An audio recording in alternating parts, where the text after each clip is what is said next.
vamos a empezar por preguntar al señor García Trevijano, en fin, unas cuantas cuestiones a propósito de que él habló del neofranquismo y ha dicho que el proyecto de Europa nació del general Franco, etcétera, etcétera, y hay varias llamadas sobre esta cuestión. Por ejemplo, le preguntan, ¿tiene usted constancia de que Franco o personas allegadas al régimen tuvieran relación con la fundación de este PSOE que tiene poco que ver con el PSOE histórico? Y en relación también con esta cuestión, dice, ¿no considera usted que el felipismo puede ser una pantalla de los anteriores poderes fácticos que han quedado vivos del franquismo? Y ya para terminar esta cuestión, ¿de qué manera el gobierno de Felipe González se ha aprovechado, si es que lo ha hecho, del golpe del 23F? Son muchísimas cuestiones, voy a tratar de responder muy resumidamente. Primero, Franco fue un dictador cuya única finalidad fue durar el máximo tiempo hasta morir en el poder y subordinó todo absolutamente a esa finalidad. Después, en el momento del desarrollo económico bajo el franquismo, los hombres del Opus Dei, que llamados entonces tecnócratas, cuando hicieron el plan de estabilización, comprendieron ya que la balanza comercial española dependía esencialmente de las relaciones con Europa democrática. La Europa democrática no iba a admitir jamás, como miembro de pleno derecho, a España bajo el régimen franquista.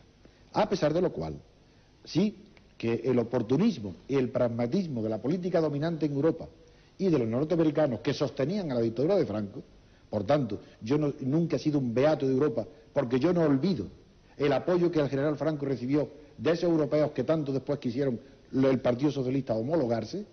Yo a Europa siempre la he visto críticamente, sobre todo a su gobierno, pues hizo que la idea de incorporarse al mercado común fuera una decisión gubernamental hecha y realizada con acuerdos y convenios comerciales con el equipo del Opus Dei tecnócrata encabezado por Ullastres.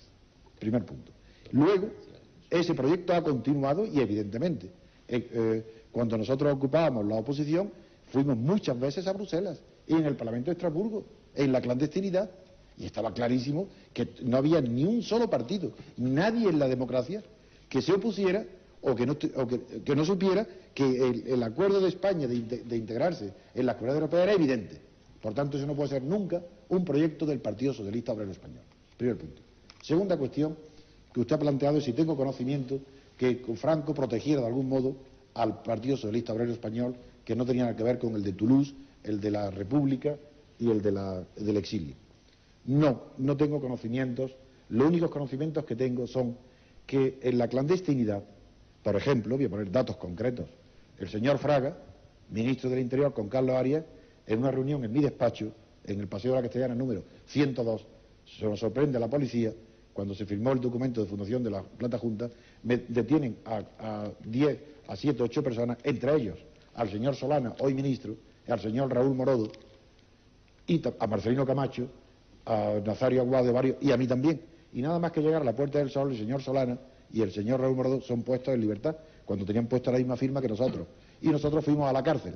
Luego, evidentemente, el franquismo, viviendo Franco, antes ya hacía una discriminación en la clandestinidad, y al Partido Socialista Obrero Español, a sus dirigentes, estos jóvenes los trataba con guante blanco. También sé que la policía tenía órdenes, captadas por nosotros en las escuchas, que el nombre de Isidoro no se detuviera en las manifestaciones. Entonces se detenían a personas que iban con Isidoro de otros partidos, pero a Isidoro no. Luego yo estaba en la cárcel 4 meses, que no tiene ningún mérito más que haber sido uno de los elementos que luchó por las libertades, y en la cárcel había detenidos políticos, en la época que yo estuve, aproximadamente unos 400, y estaban todos los partidos políticos, incluso gente de la derecha, y no había uno solo del PSOE que hoy gobierna.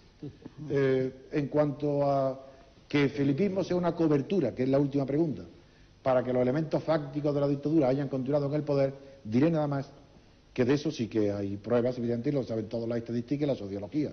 El ingreso masivo de militantes en el PSOE ha sido la pequeña burguesía y los pequeños agricultores campesinos, que era la clientela del fascismo, del franquismo. Esos han entrado en masa, esos están hoy en el PSOE, eso es sabido. Por ejemplo, voy a poner un ejemplo. En el mitin que ha dado el otro día en Las Ventas, cuando el líder jefe, que para mí no es un líder, el jefe González, dice que tiene un proyecto de orientación para cambiar la historia de España, cuando termina, el micrófono se le pasa a los asistentes. Y 4 o 5 mujeres campesinas, que da pena de su pobreza, de su miseria y de su ignorancia, gritando, la pregunta que le hacen: ¿cree usted que el señor González debe de presentarse y ser otra vez presidente del gobierno? Y entonces gritan, sí, para que no gobiernen los criminales. Es decir, son palabras que pronunciaban los fascistas.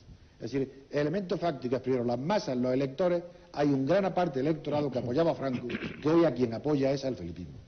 En cuanto a las estructuras de poder, antes dije que Felipe no había transformado, no dije yo, Cebrián dice en El País que Felipe no, el felipismo a los 10 años, no han transformado la relación de poder que muchos ambicionaban, no es democrática. Pero, si prescinde de eso y vamos a la estructura de poder en España, no la política, la visible, la que se ve, sino la real, la verdadera, sigue siendo exactamente igual que la última etapa del franquismo. Es decir, que la banca es la que tiene todo el poder. En la época del monetarismo, que hay una propensión universal a la liquidez, los altos intereses hacen que la banca privada tenga los beneficios más altos que ha tenido nunca, ni bajo Franco. Y tiene todo el poder. Y eso se ve en que son los héroes de la prensa, de los medios de comunicación y los dueños de todo, la banca. Yo no tengo nada contra la banca, puesto que yo no soy socialista y por tanto no creo que deben de nacionalizarse, pero es evidente que hay una estructura de poder empresarial de la banca y las grandes industrias multinacionales que han venido a apoyar en la banca y la industria también apoyan al felipismo. Por tanto, sí puedo decir que hoy el gobierno de Felipe está apoyado en estructuras de poder que son las mismas sociológicamente, económicamente, que apoyaron al general Franco, y que eso es consciente el gobierno, y las ideologías que le dan y las medidas del INEM, las medidas del despido, todas estas es porque son exigencias de los soportes que le dan el poder a Felipe González.